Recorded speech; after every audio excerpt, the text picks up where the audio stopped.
Right, time for another coding session. And I'm excited for this one. We're going to get stuck back into our types that we've been working on for the last couple of episodes. So where we're at so far is we have two types, I64 and I32, which are 64-bit and 32-bit integers respectively. We enforce type checking, static type checking, so everything needs to have a type, one of those two types, and we don't have any conversion between types, so you can't mix. You know, if +2 is expecting an I64, you cannot give it an I32, and that is checked. So I'm pretty happy with that so far, but what we really need to get to now is to some generation, to some assembly. We need to make sure that this is actually implemented as advertised in the language, because right now, under the hood, we're still using 64-bit integers for everything. So now we need to check the type and then allocate the correct amount of space depending on the type, use the correct registers and all this kind of thing. And I do have a bit of a plan of attack for this. I think we're going to start from the bottom and generate primary. And one of the main things that I was thinking we need to do is I would like to modify this so that it gives back a location.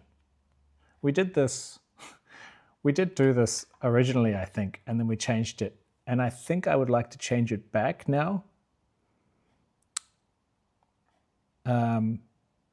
Yeah, let's change it back. So this is going to return what I'm calling a location. I use the general term location because it could be a register, it could be a memory address. For now, I think it's going to be all registers. But this gives us the flexibility that we can change it. You know, if we have this concept of a location, then we can be more flexible about things. I think it's going to, although I don't like to plan for the future too much, I think it's going to help when we get into like dynamic memory allocation and things like this. So what do we need to return here?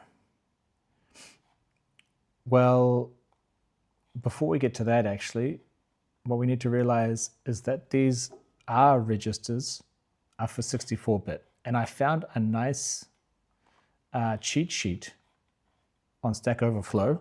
Maybe I'll make this a bit bigger. Here, where someone laid it out.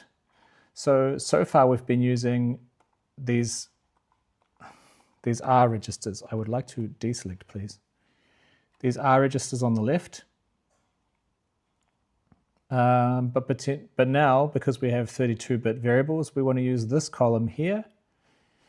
And in the future, we'll probably want to also support these ones, 16 and 8-bit integers.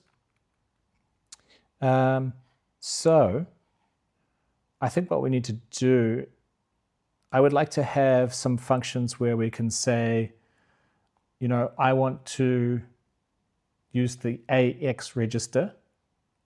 And then depending on the size of the variable, we can choose RAX or EAX or just AX, or this one's a little more complicated, I think. Yeah, or if we want a numbered one, we can say, you know, I want register 10. And then depending on the size, we can just do R10 or we can do R10D or whatever it is. So I think that's D word, word, and byte. Which is kind of, it seems like quad word, D word, or double word, word, and byte are kind of the terminology for these 4 different sizes. Anyway, so let's create some utility functions that help us with that. I think that's a good start.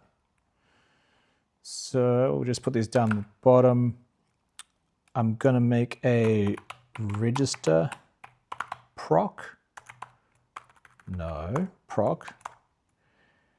which is just going to be it's actually going to be, you know, because Odin has explicit overloading.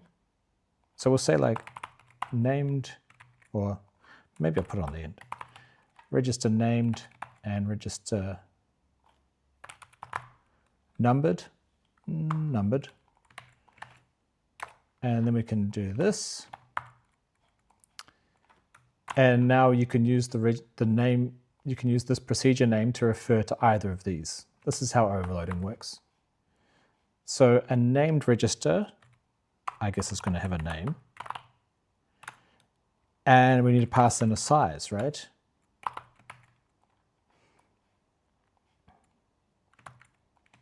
And here, I'm not sure why that would be an issue, actually, unless it's has the same type. Oh, because there's this, okay, getting ahead of myself. So we'll just pass in the number. There we go, now it's happy. And both of these are going to return a string, which is the name of the register.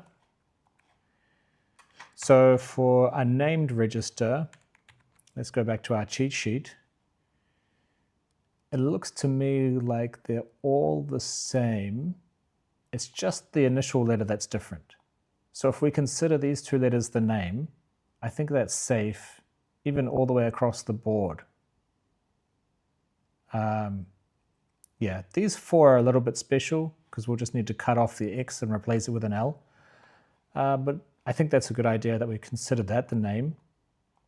So for 64-bit, we just prefix with an R, 32-bit prefix with an E. Easy.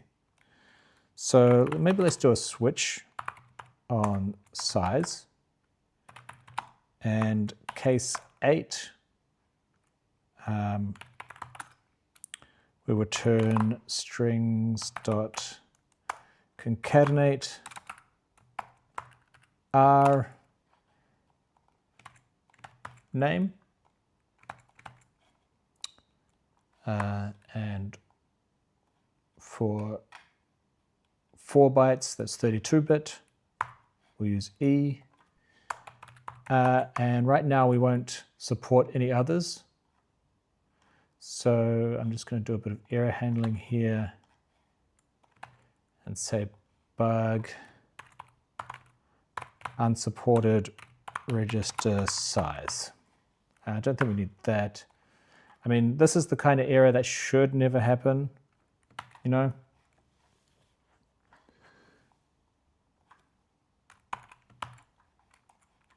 We're just putting it here for sanity so that, you know, if we do introduce a new size, then we should pretty quickly get this error and then we can solve it. I guess numbered is probably going to have a similar structure.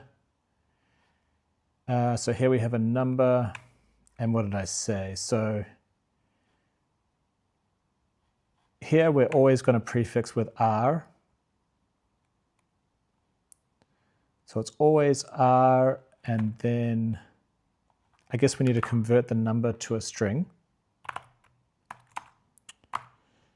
So we need to create, I think,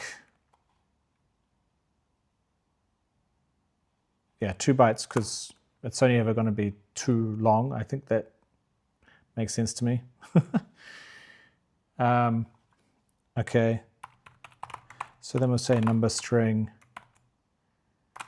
is strconv.i2a, and then I think we give our buffer, but it needs to be a slice, and the number. Is that going to be happy? Yes, good. So we put our number string, and in the case of 32-bit, we put a D on the end. Yeah, for 64-bit, we don't. Yeah, I think that's it. So those are some utilities to get a register based on the name and size or the number and size. So that should help us generalize some of our code. So let's say location equals register. In this case, we're using a number. And the size, that's the interesting part. We don't know the size yet. But the node does have a data type, a valid data type. We made sure of that. So I think we can just create like a kind of a map, right? Maps are a little bit dynamic, so I'm just thinking, because ideally I would just like to put it, up here as just like a global. But I think it's a little bit programmatic with a map. Just because it has dynamic memory allocation, so you can't really initialize it with a literal. And so just to work around this, it's a little bit janky, probably shouldn't be in here, but let's just throw it in there. And then we can just go ctx.data sizes. Oh no, it's not append, is it? Because it's a map. So we just go data size of i32 equals 4. And for i64 equals 8. And why is that a problem? Oh, it's not. Okay, good. So now we can just say, context.data sizes. I really feel like it's not a contextual thing. That's why I don't like putting it in here. But it'll do for now. There we go. So that's our location. That we're going to. So that's going to replace this. Right, that was previously referring to that. Yeah. And it's coming from here. We'll just leave that as is for now. That's fine. Yeah, I think that's fine. It's a memory location. I don't know if we need to specify D word or Q word at some point, but let's not worry about that for now. Here also, we'll use the same thing to get the location, like so. And we need to return that location.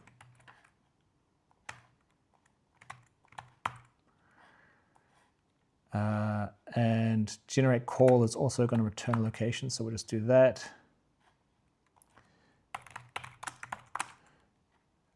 And here, I guess we want to do this. That returns a location, and then we just forward it on. So the thing we're negating, we get the location of it, we negate it, and then we just forward on the location. I think that makes sense to me. And here also, we return the result of this. Yeah, I think that makes sense. This is all still the same, yeah. I mean, I feel like this sort of variable is not really adding much value, so let's get rid of that. So let's go down to the call, maybe, and take care of that one. So yeah, so here we're generating an expression, and then we're assuming that the result is an R8. Yeah, so this is the kind of situation where it's really useful just to have this return the location, because then we don't have to predict or figure out where it could be based on the size or whatever.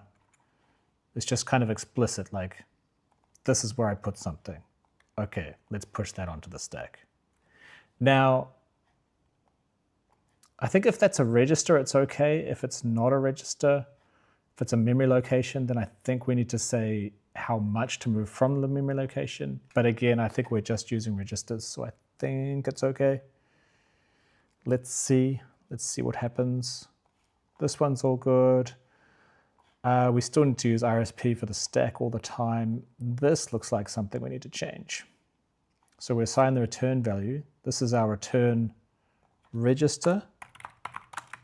So I guess we need to do register this number,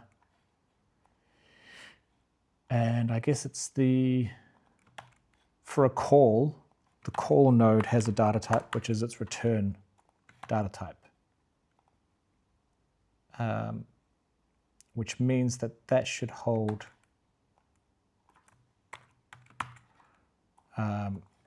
that should tell us where we need to return to. Where are we returning from is a good question.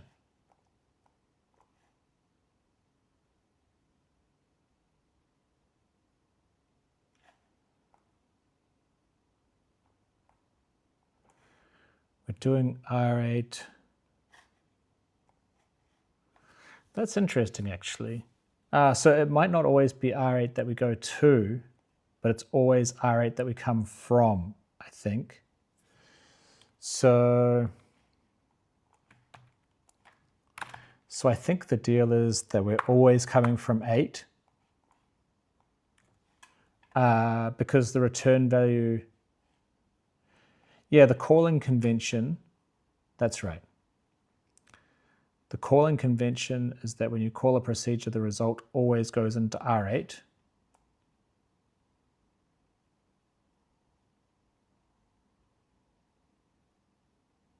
So then why are we moving it somewhere else and we're assigning return value? I think this is basically to satisfy this register num. So it only really matters if this is part of an expression, in which case we need to put it where the expression is expecting it.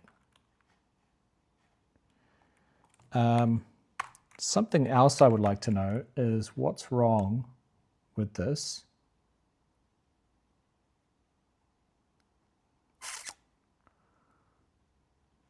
So what is register num? Register num is an int. This is 8. That's a string. Is it because we're using the same name or something? No. So one of these takes a string and an int. The other one takes an int and an int. That one's definitely an... sorry, this should be the size, not the data type here. ctx.datasizes.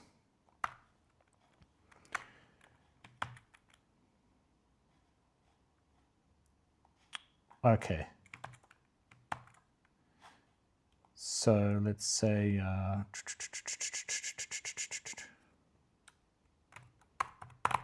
we'll just say from location. I'll put an 8 there. I think that should do the trick. And then we need to return. So we need to return location. And generate expression we still need to take care of. Okay, so I think that's right. I feel like I'm not. Yeah, so this is where we called the procedure. So within here, this should have put something into R8 to say, you know, I'm done and this is what I returned. Well, not necessarily R8 anymore. It'll be something 8. Yeah, it'll definitely be something 8. So my calling convention is falling over a little bit, and I do have an idea to change it, but I think this will still work, so let's leave it for now. Okay, now when we're generating expression, this is probably going to be the biggest place we need to change. Here I think we just return that. And here we'll say like LHS location becomes the result of that, and RHS becomes the result of that. And the result of this expression needs to go here, right? Register num So we get the data size of the current node, the current node's data type. That's where we need to go. Okay. And we need to return that location. Cool. So all of these r%i's need to change to one of these three locations. Yeah, I believe the ones on the left, is it just here? Yeah, it's just here. So let's just change that to %s. Cool, that was nice and easy. So the ones on the left are location, and the ones on the right, we can see this is a sign LHS. Well, we see it says LHS here, so just update it to the, oh, that's RHS. That one was LHS. Now anywhere that says RHS, like so. Now we get into some named registers. So RDX. So the way iDiv works is you can run it on 64-bit, 32-bit, I assume 16 or 8-bit also. It's just a matter of using the correct registers. So that one will need to be printf line. I think we can just do this inline because it's a simple. So we want the DX register.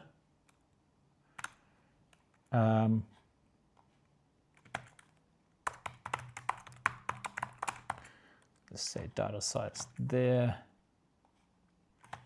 So that we can just put that in. Whoops. Oh God, where do we go? Here we are. Put that in there.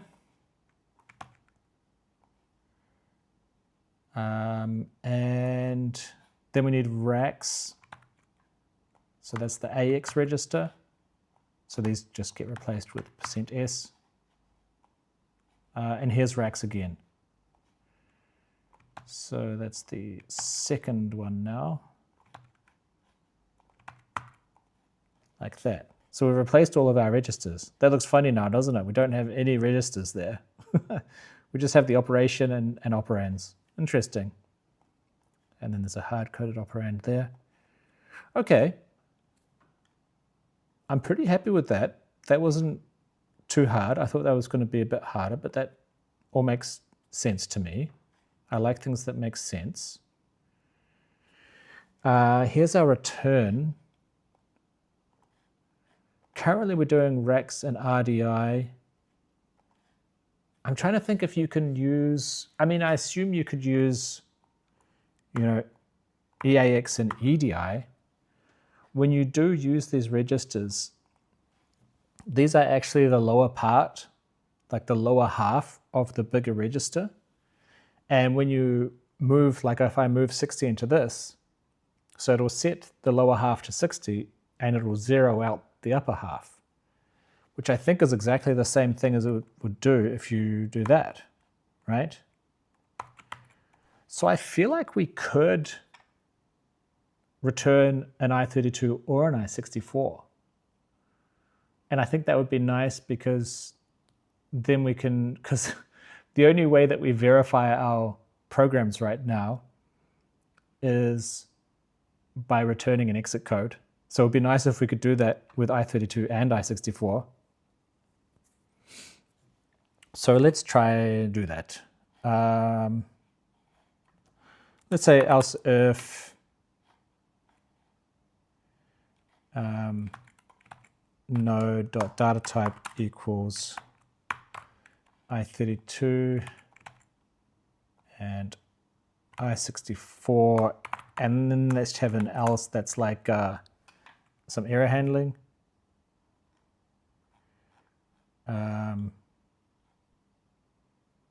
Well, I guess that should be type checking, right? And I mean, right now it's impossible to be anything else.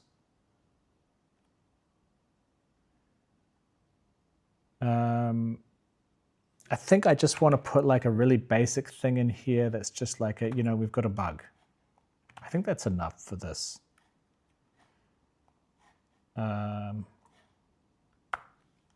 Yeah.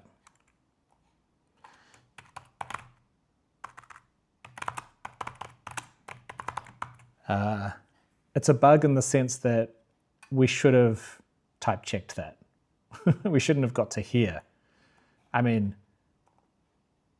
it's not a valid program if you use something else. That's fair, but we should have done something better. And so I think in that case we can just actually, well, we don't do it to all of them, do we? We could probably just do that because we generated this expression. Let's for completeness,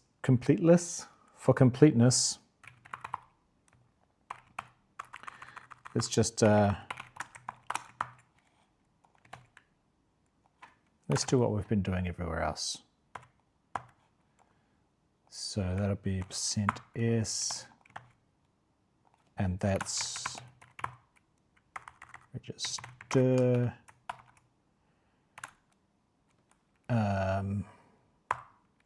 Yeah, I'm just going to hard code this. So it's, I mean, I guess it's an attempt at being more generic for some reason. Much of a muchness. I feel like it doesn't really matter here. You know, I could just, I mean, if we're going to do this, we might as well just, we might as well just go data size equals, we might as well just go all the way, right? Data sizes, and then I guess it's the expression node.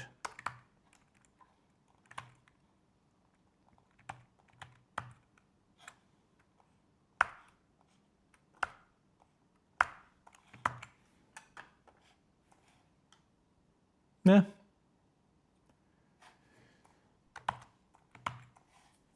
Yeah, let's just do that. So it can accept either. Yeah, that's the easy way to do it, isn't it? Cool. All right, let's have a look for any more registers that are no good.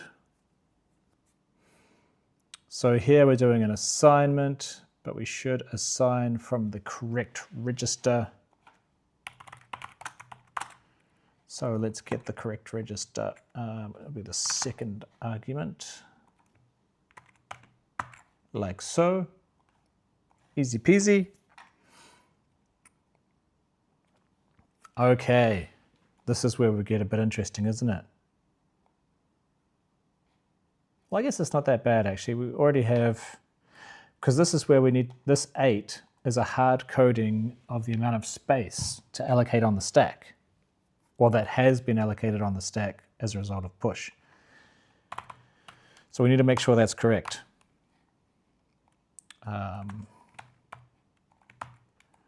So let's get the correct data size, and also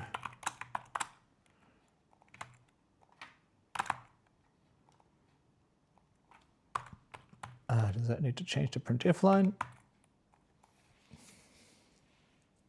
Cool. I think we're on a roll.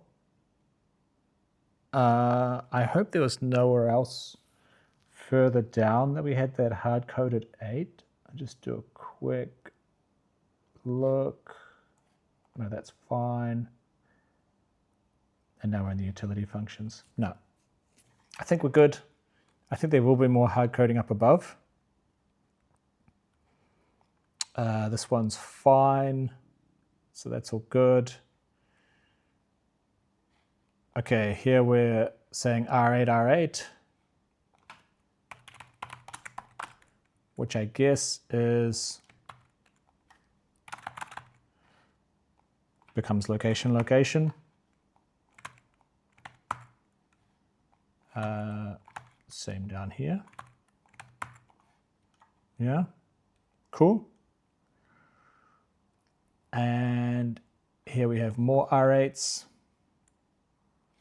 We have 2 sets again. So, set location. we're gonna have two, so I guess we'll just call that one location, or let's name it the same as the node, eh? Like that, so that's %s. Oh, that needs to be printf line. Did I change those other ones? No, they need to be printf line as well. I'll do a quick check of the assembly too once we're done with this, because I'm sure there's places I've missed. So this is the else if. You know what? I'm just going to go like this. The else if location. And we test that one. Okay. This is nothing. Generating a procedure. Here we've got some 8s. This is what I'm talking about. This 8 here stays. I should probably explain that. Account for the instruction pointer pushed to the stack by call. Yeah, we mentioned that before. So here we're setting up the context for within a procedure. And our calling convention is that we will put the parameters onto the stack and then we will call. But the call operation itself also pushes something onto the stack. It pushes the instruction pointer onto the stack so we know where to go back to.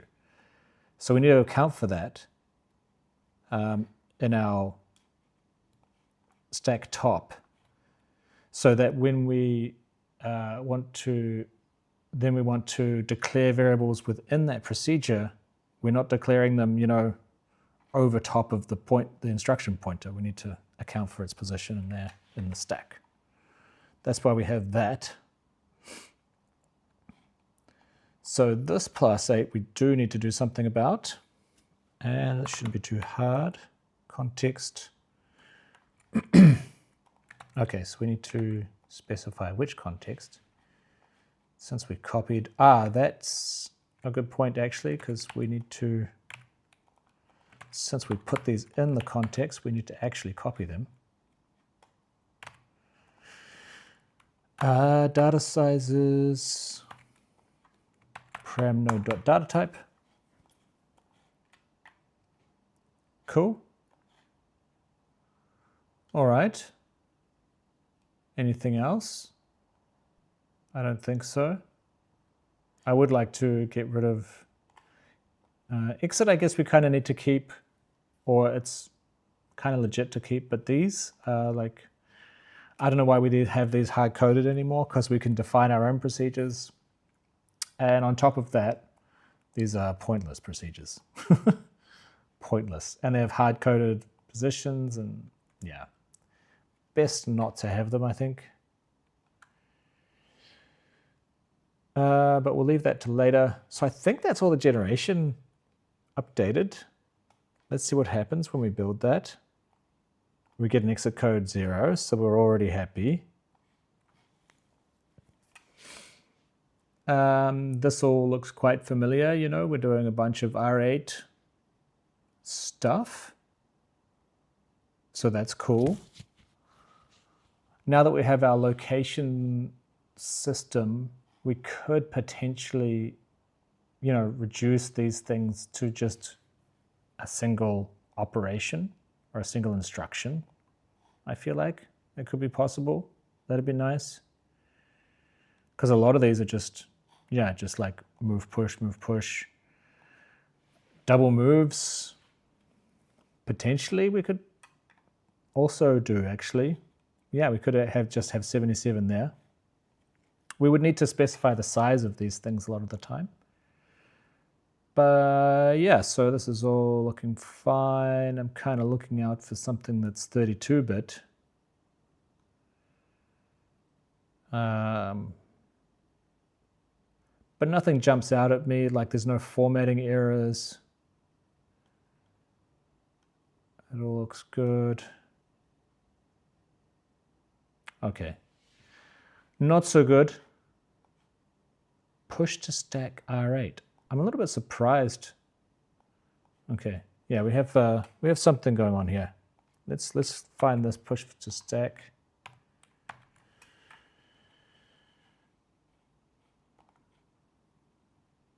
Is there somewhere else? This one. Print F line. There we go. That looks better.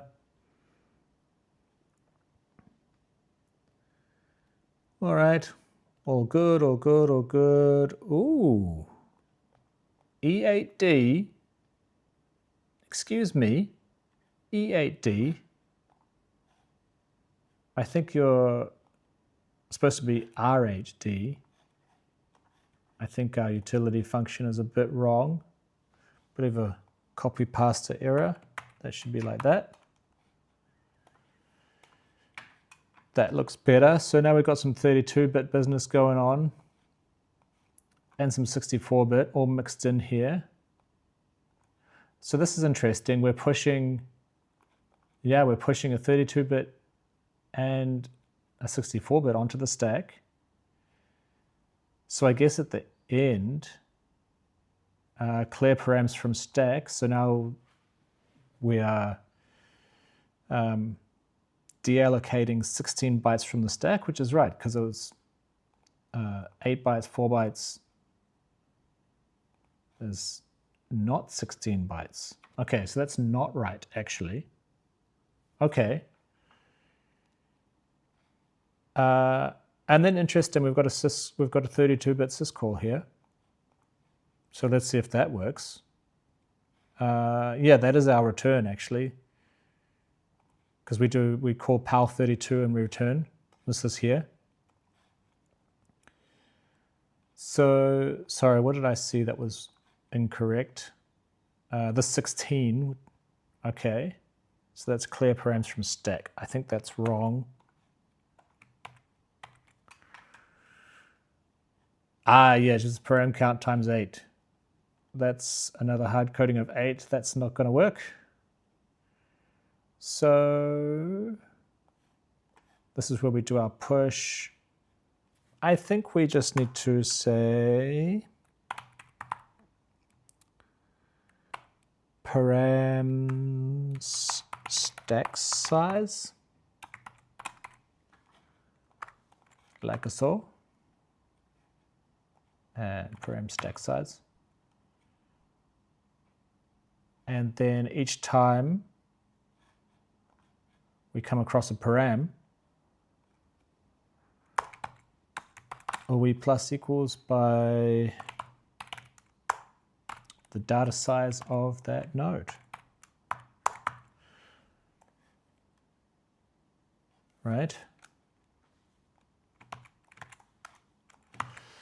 Put it on its own place. Let's try that. 12, yes, happier about that. Let's have a bit more of a look, even though we're going to return here. We have our default exit, which is 64-bit, whatever. We have another, this is our explicit exit function, which requires a 64-bit integer. And that's this is the hard-coded one. So in type checking, we do actually have them up here and see they're all type checked as I64. So that checks out. +1 and add. These are all hard-coded, so nothing's going to change here. This all looks the same. This is all 64-bit. Here we make a 32-bit integer, but don't do anything with it, I remember. That's just this guy here. And just continue to do 64-bit stuff. And then PAL32 is what we're calling. Has a 64-bit for here. Because we require 64-bit integers to be used as booleans.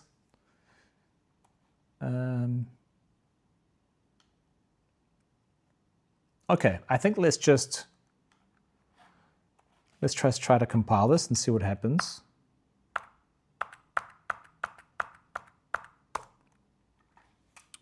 Instruction not supported in 64-bit mode. So that's up at line 18.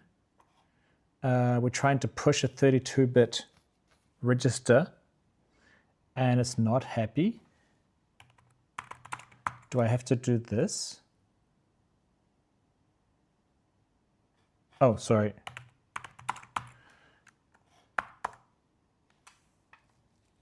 No, that's not. Okay. I wasn't sure about this, but yeah, maybe we can't push 32 bits, so we might have to go back to manual pushes. We just recently changed from manual pushes to using the push command. Now I think we need to change back. So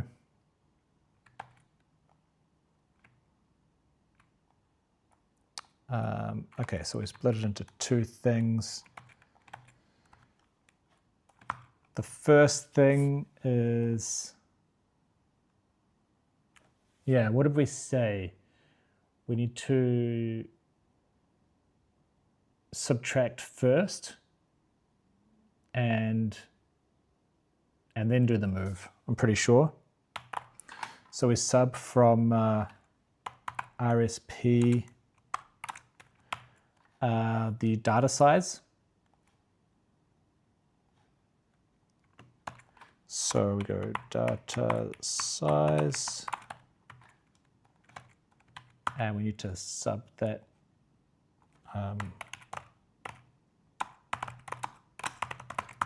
allocate space and stack. What's wrong with that? Nothing, but it should be an I, %I. And then we also do the equivalent of allocating space in our context.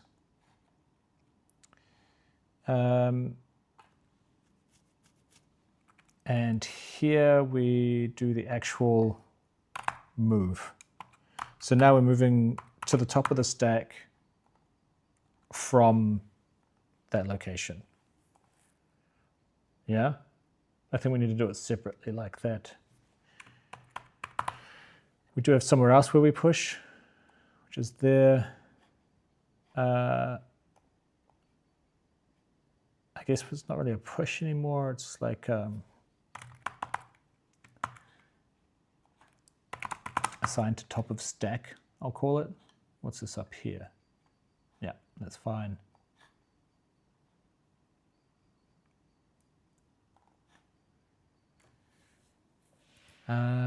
So here we need to do something similar that we did. Where's the other one? It's in declaration, right? Declaration. So let's steal that bit. In this case, it's the param node. We allocate space on the stack. This is a little bit, in this case, this is a little bit inefficient. Like here, we're going to allocate, for every parameter, we're going to do a new allocation. It might be better if we like just allocated once for all parameters and then just move them to their respective positions. But just to keep things simple, oh, did I just do move RSP before? Because, no, I dereferenced RSP because RSP is a pointer. So we surround it in square brackets to dereference. And that means that we're moving it to where RSP is pointing. And then I kind of want to steal this comment, assign to top of stack. There we go. So now I think we're doing the same thing there. And because we already have the data size, we can just go like that. So let's run that. Yeah, so now we're not doing a push, we do this instead. Or We do the sub, because then we do our expression. I think I would kind of like to keep those together, so maybe I'll put the expression above.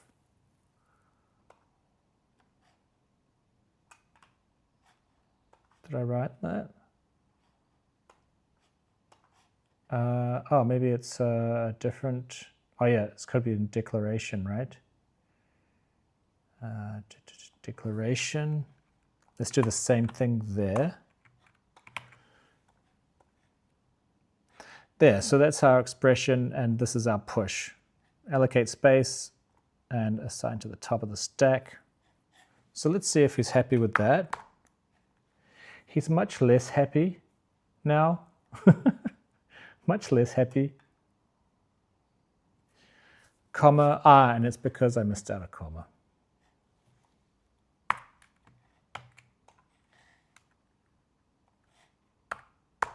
Now he's happy. It seems like there's quite a few commands, isn't it? Yeah. So let's just find LD, out,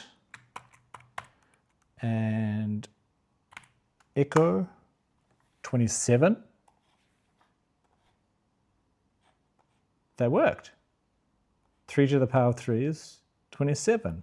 That's a 32-bit operation, a 32-bit return.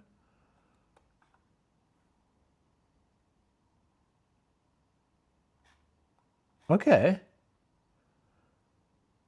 I mean, I was expecting a bit more resistance than that, you know?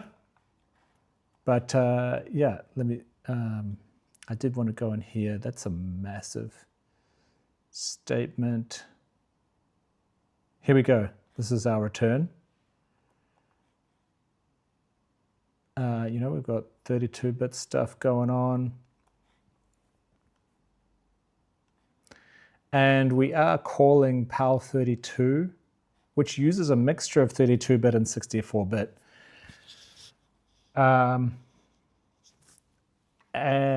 so if we look at the source code for that, or the assembly code for that, or is it below here? PAL32. We can see, you know, it's using 32-bit registers and 64-bit registers. It's doing a mixture of both.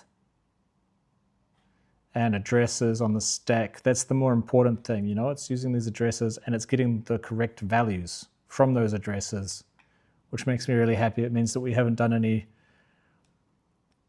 dodgy math.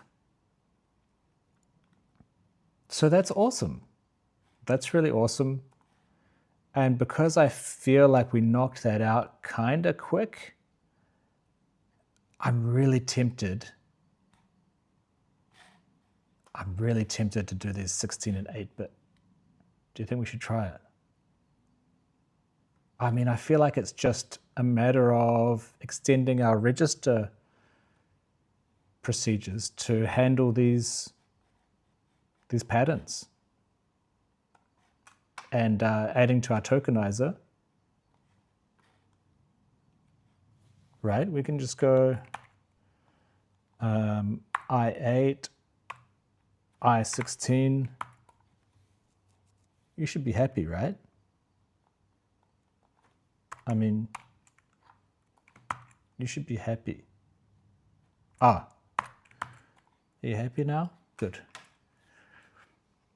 So with adding those, that's all we have to do, and now those types, no, that's not all we have to do. But that will type check them successfully. I don't think there's anything more per type there. We do have in here, we have, no, it's not in type checking. Type checking, I think, it's just making sure they're all the same. We do have this. So we would need to go I8, I16, which is 1 and 2 bytes respectively. And then we want to come down here and handle those cases. Let's go from small to big, shall we? So, named registers. How do we do it? For 16-bit, it's just the name, nothing to do. Just like that. For 8-bit, it's a little bit trickier. I think if it ends with X, then we replace that with an L. Otherwise, we append L. I think that's it. So let's say if, do we have like, yeah, we have ends with, great. Does it take a string? I guess it probably does. If it ends with X, let's return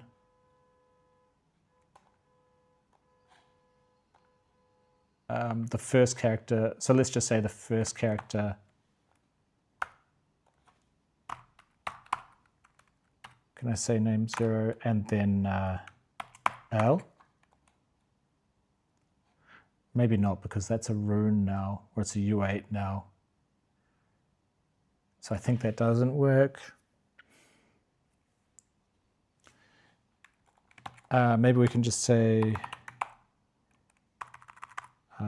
final name is name, and then name 1 equals L. And then return name. Is it not going to let me do that either? Come on. Odin replace chart in string.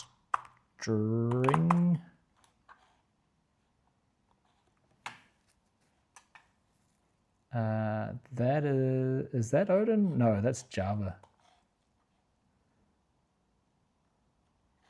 Maybe we can go here to our string type.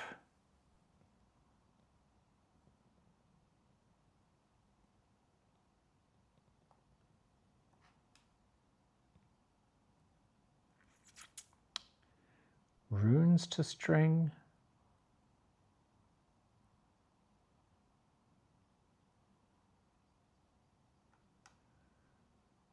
Clone.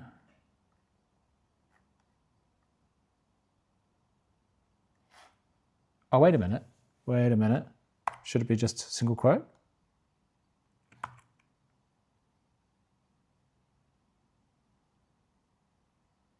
Cannot assign to name 1.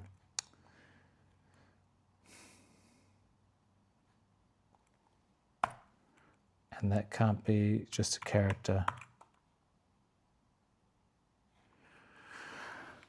This is kind of annoying.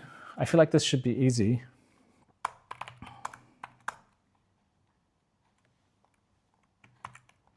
Well, this one, it should be like, okay, maybe we can just use substring, right? How does substring work? Start, end. Or you can just say start. So it's like 0, 1, right? Just take the first character. I can't remember what the patterns are now. Oh no, the last one, we just append L. So here we want to return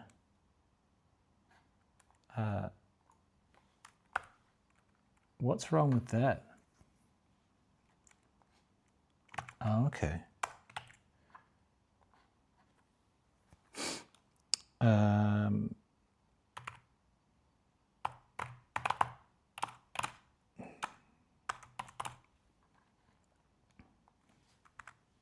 You know what? I'm just going to ignore that, okay?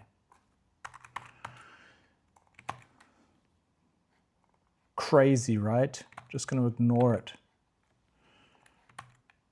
Let's just call that prefix, or no, first char.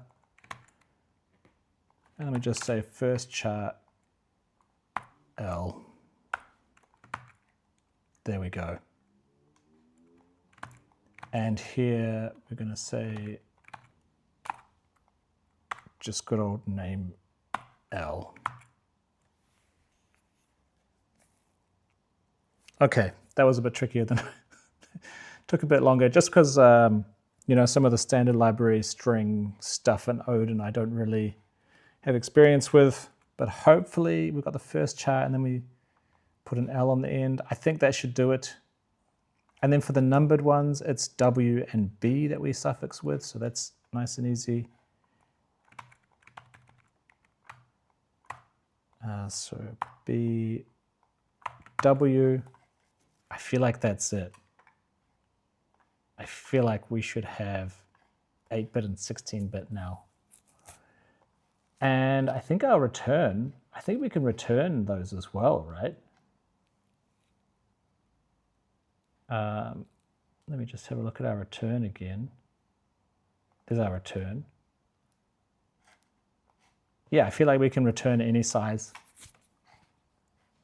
Cool. Let's try that then. Let's try that. Before that one, let's create a variable.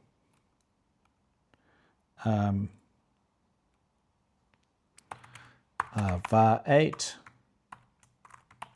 which is an i8, which equals 8. Why not? And then return var8 plus 8. That should work. We should get 16. It compiles. Let's make it pretty. That's important.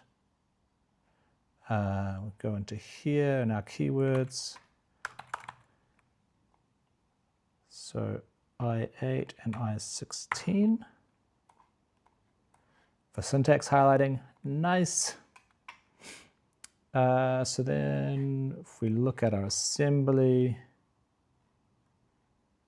where's our returns? I think it's this one. Well, we declare this. We put it in an 8-bit register. We add 1 byte to the stack and we put it there. And then we use all these 8-bit registers, including in the syscall. Let's see if that works.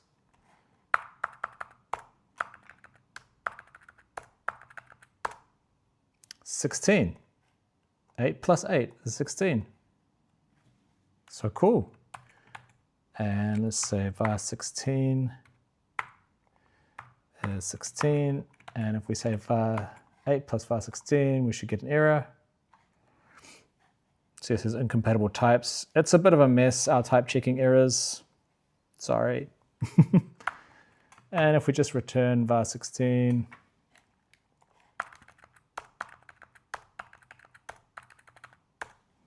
we get 16. So that was a little bit freebie at the end there, eh?